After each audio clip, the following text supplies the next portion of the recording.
Conjugar, Centro Português de Apoio à Pesquisa Científica e à Cultura. Acreditamos que as ciências e as artes mudam o mundo.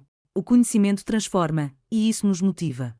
13ª Jornada Virtual Internacional em Pesquisa Científica, com o tema Educação, Sociedade e Práticas Educativas. Reflexões sobre o currículo do novo ensino médio. Estudo do curso técnico em logística em Minas Gerais. As autoras desse trabalho sou eu, Ana Cecília Estevão, Graciela Boschetti, Luciana Lacerda Miranda, Maria Adélia da Costa, Rejane Cassiano Vieira Menezes. Historicamente, o sistema educacional brasileiro, bem como a política do ensino médio, tem sofrido significativas alterações para atender às demandas sociais em um contexto político-econômico.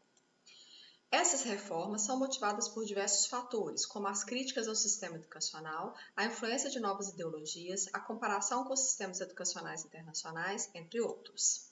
Recentemente, a medida provisória número 746, de 22 de setembro de 2016, que se converte posteriormente na Lei 3.415 de 2017, propôs a reforma conhecida como Novo Ensino Médio. Neste contexto, este artigo apresenta um estudo do curso técnico integrado em logística ofertado no estado de Minas Gerais nos moldes da referida lei. O nosso objetivo foi refletir sobre o currículo do novo ensino médio, proposto pela medida provisória que se converteu posteriormente na Lei 3.415 de 2017. Para tal, apresenta-se um estudo do curso técnico integrado em logística ofertado no estado de Minas Gerais nos moldes da referida lei. Foi feita uma análise documental do projeto de curso e documentos orientadores da Secretaria de Educação do Estado de Minas Gerais, e as categorias de análise foram a relação desses documentos com a BNCC, a educação para o pensamento crítico, que é promovida pelos documentos, e a formação profissional integrada. A discussão a respeito das reformas curriculares na atualidade torna importante a compreensão do caminho pelo qual percorreu a teoria sobre o currículo ao longo dos anos. Gesser, 2002, afirma que o currículo tradicionalmente é organizado em áreas específicas, disciplinas. Aos professores cabia a implementação do que foi prescrito seguindo os interesses das classes dominantes. Nesse sentido, a concepção disciplinar dominou a organização curricular por várias décadas, resultando em um ensino fragmentado. No entanto, formas curriculares alternativas buscaram romper tal tradição, propondo um currículo multidisciplinar. Os currículos passam a ser concebidos a partir de temas de fundo social, cultural e históricos, numa abordagem que privilegia a resolução de problemas no contexto real, sendo professores e estudantes ativos na concepção e implementação do currículo. O conhecimento disciplinar passa a ser utilizado de forma contextualizada, buscando uma formação crítica. Gesser, 2002, aponta que o campo do currículo tem sido um campo de lutas travadas em busca de um ideal para cada contexto. Na contemporaneidade, apesar de muitas reformas que buscaram contestá-la, a concepção tradicional de currículo ainda é dominante, havendo disparidade entre as pesquisas teóricas deste campo de estudos e o que efetivamente se aplica nas escolas. Buscando direcionar a discussão para a educação profissional técnica de nível médio, EPTNM, objeto de análise aqui proposta, sistematizou-se o histórico da educação profissional e tecnológica, EPT, a partir de sua gênese em 1909, até a promulgação da Lei 3.415, de 16 de fevereiro de 2017, que propõe o novo ensino médio. Para tal, utilizamos como referência Costa e Coutinho, de 2018. É possível aprender da incursão proposta por Costa e Coutinho que o histórico da EPT reflete uma tensão constante entre a possibilidade de uma formação direcionada aos interesses do capital e uma formação integral e integrada, formando tanto o sujeito capaz tecnicamente de responder às demandas produtivas quanto de exercer uma cidadania ativa. No entanto, ao longo da história da EPT surgiram propostas alternativas. Na perspectiva da formação integrada, o currículo se alinha ao proposto inicialmente na primeira década do século XX por Dewey, Educação Progressiva, e posteriormente pela pedagogia crítica nos anos 70 e 80 do século XX, com base nas teorias propostas por Paulo Freire. Essa abordagem visa uma formação que promova autonomia e pensamento crítico, capacitando os indivíduos a atuarem de forma consciente e transformadora na sociedade. A partir da década de 1990, as reformas assumem novos contornos, influenciadas pelas ideias neoliberais, influenciada diretamente por organismos internacionais. Importantes normativos foram promulgados nesse período, a Constituição da República de 1988 e a LDB de 1996. O Ministério da Educação editou documentos orientadores. O Plano Nacional de Educação de 2014, ele prevê como meta a expansão do ensino médio. Entre as estratégias para cumprimento dessa meta estava a institucionalização de um Programa Nacional de Renovação do Ensino Médio, consubstanciado em currículos flexíveis, com conteúdos obrigatórios e facultativos que estivessem articulados em áreas como ciência, trabalho, linguagens, tecnologias, culturas e esporte. Em 2017, a renovação do ensino médio por meio da medida provisória, que depois se converte na Lei 13.415, se materializa. Recentemente, foi sancionada em julho de 2024 a Lei 14.945, que altera substancialmente a LDB. As principais alterações estavam direcionadas à carga horária escolar, organização curricular e o enfoque na formação profissional. Nosso objeto de estudo foi o curso técnico em logística, que, segundo a Secretaria do Estado de Minas Gerais, o curso técnico em logística pertence ao eixo tecnológico de gestão e negócios e será ofertado na forma integrada nas escolas da rede estadual que participam do programa Ensino Médio de Tempo Integral Profissional, com carga horária total de 4.500 horas, integralizada em 3 anos.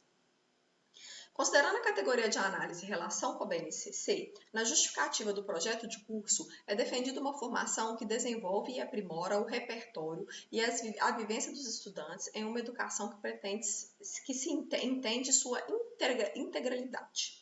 A partir da articulação entre aulas dos itinerários formativos, das atividades integradoras, do itinerário técnico e da formação geral básica, é defendida uma formação com atividades contextualizadas, dinâmicas e significativas, relacionadas com práticas sociais e produtivas reais, possibilitando aos estudantes a investigação e a intervenção na realidade. No entanto, os objetivos específicos voltam a atenção para uma formação que privilegia o mercado de trabalho, destacando o desenvolvimento de habilidades técnicas, o que é reforçado no perfil profissional de conclusão, que privilegia habilidades técnicas, sendo apontados em apenas um dos 14 itens elencados o desenvolvimento de uma consciência ético-social. E em outros 2, o desenvolvimento de habilidades socioemocionais de proatividade, responsabilidade e trabalho colaborativo. No entanto, sendo essas direcionadas para soluções do mercado de trabalho. A organização curricular ela é dividida em formação geral básica, linguagem e suas tecnologias, matemática e suas tecnologias, ciências da natureza e suas tecnologias, ciências humanas e sociais aplicadas, e os itinerários formativos, projeto de vida, as disciplinas eletivas, atividades integradoras, formação técnica profissional, formação técnica específica. Considerando a interdisciplinaridade que é prevista na BNCC, é apontada na organização curricular como a abordagem utilizada pelas disciplinas eletivas. No que diz respeito ao pensamento científico, no capítulo que trata da proposta pedagógica, aparecem no texto conceitos como integração dos conhecimentos, formação do sujeito cidadão e participação ativa dos estudantes, mostrando alinhamento com as competências da BNCC e com as teorias da educação. Já considerando a educação para o pensamento crítico, segundo o projeto de curso, o projeto de vida é a centralidade do projeto escolar, uma metodologia de êxito que objetiva despertar nos jovens os seus sonhos e ambições, o que desejam para suas vidas e que pessoas pretendem ser, mobilizando-os a pensar nos mecanismos necessários para essa realização. No entanto, não há maiores orientações sobre o funcionamento da metodologia, o que provoca a reflexão de como será sua condução, se haverá na escola docente com capacidade técnica para conduzi-la, levando a uma formação que promova reflexões críticas sobre a vida profissional e social. São passadas mais informações, incluindo aulas a serem utilizadas em cada ano, o que provoca reflexão sobre o papel ocupado pelo docente na metodologia. Sem a formação que permita uma docência ativa e transformadora, há a possibilidade que estas aulas sejam replicadas sem a necessária adaptação para os contextos locais, aproximando a proposta curricular da teoria tecnicista do currículo, na qual o professor ocupa o papel de mero instrutor. O componente práticas experimentais é definido como componentes curriculares desenvolvidos com o objetivo de aproximar a teoria e a prática em aulas realizadas nos mais diversos espaços da escola, inclusive laboratórios, pois os diferentes espaços de aprendizagem proporcionam oportunidades de suma importância para que o estudante seja construtor do próprio conhecimento, descobrindo que a ciência é mais do que a aprendizagem dos fatos. É de conhecimento público a precariedade das escolas públicas brasileiras no que diz respeito à infraestrutura, situação que, em geral, se agrava nas cidades interioranas. Desta forma, argumenta-se sobre a real possibilidade de realização deste componente e o aprofundamento das desigualdades educacionais no Estado, uma vez que a infraestrutura disponível pode variar. Pergunta-se sobre a destinação de recursos financeiros que permitam a adequação dos espaços escolares para que o estudante seja, tal como proposto, construtor do conhecimento. O eixo formativo, formação técnica profissional, indica a realização de visitas técnicas e atividades de campo e extensionistas. Questiona-se a disponibilidade orçamentária para a realização de visitas técnicas e atividades de campo. Além disso, é também de conhecimento público a sobrecarga de trabalho enfrentada pelos docentes, especialmente na esfera estadual, que realizam jornadas de trabalho muitas vezes de 3 turnos. As atividades extensionistas demandam articulação com arranjos produtivos locais e tempo de dedicação para planejamento, execução e avaliação das ações, sem mencionar a necessidade de recursos financeiros. Neste contexto, questiona-se a disponibilidade das escolas em termos de recursos materiais e humanos para a efetiva realização desse eixo formativo. No capítulo que trata da proposta pedagógica, são apontadas possibilidades de metodologias que podem incentivar o debate, a resolução de problemas complexos e o desenvolvimento de uma consciência crítica em relação à realidade social e ao mercado de trabalho. Para a adequada aplicação de tais metodologias, é necessário que as escolas tenham acesso aos recursos materiais necessários e que os docentes possam ter acesso à formação continuada. Por outro lado, analisando as emendas da formação técnica específica, são recomendados como recursos instrucionais, em todas as disciplinas, o quadro branco, pincel, apagador, projetor e notebook, sugerindo o uso de metodologias tradicionais. Já considerando a categoria de análise formação profissional integrada, na justificativa do projeto de curso é apresentada a integração como premissa inicial do curso, a educação profissional, além dos conteúdos da base comum nas diferentes áreas do conhecimento, a integração com os saberes específicos na área profissional em torno do projeto de vida dos estudantes. Analisando a arquitetura curricular, é possível perceber a hierarquia entre os conteúdos que historicamente são considerados mais importantes, matemática e ciências da natureza, e os que são considerados menos importantes, ciências humanas e sociais, privilegiando uma formação instrumental, impactando negativamente a formação crítica e cidadã. Indicada como parte flexível do currículo escolar, os itinerários formativos, segundo determinado do projeto de curso, dialogam de forma indissociável com a formação geral básica.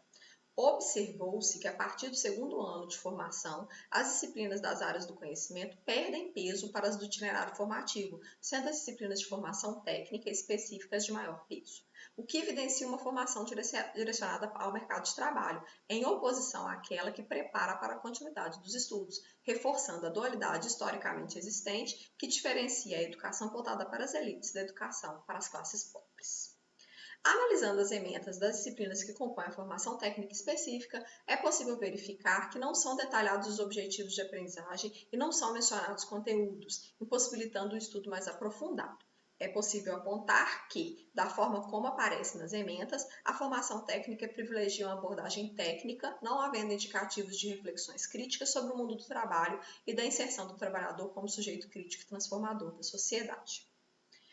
Apresentamos então como considerações finais, a matriz analisada apresenta um currículo prescrito que pretende, pelo menos no discurso oficial, possibilitar uma formação integral e integrada do sujeito, buscando a formação crítica e cidadã aliada à formação para as exigências atuais do mercado de trabalho. No entanto, mesmo no currículo previsto no projeto de curso, aparecem contradições, que ora o indicam uma educação alinhada com a teoria tecnicista do currículo, ora alinhada com as teorias críticas. Entende-se que a afirmação constante da integração curricular, do curso único, do professor como mediador e do estudante como protagonista de sua aprendizagem podem ser pontos positivos da matriz.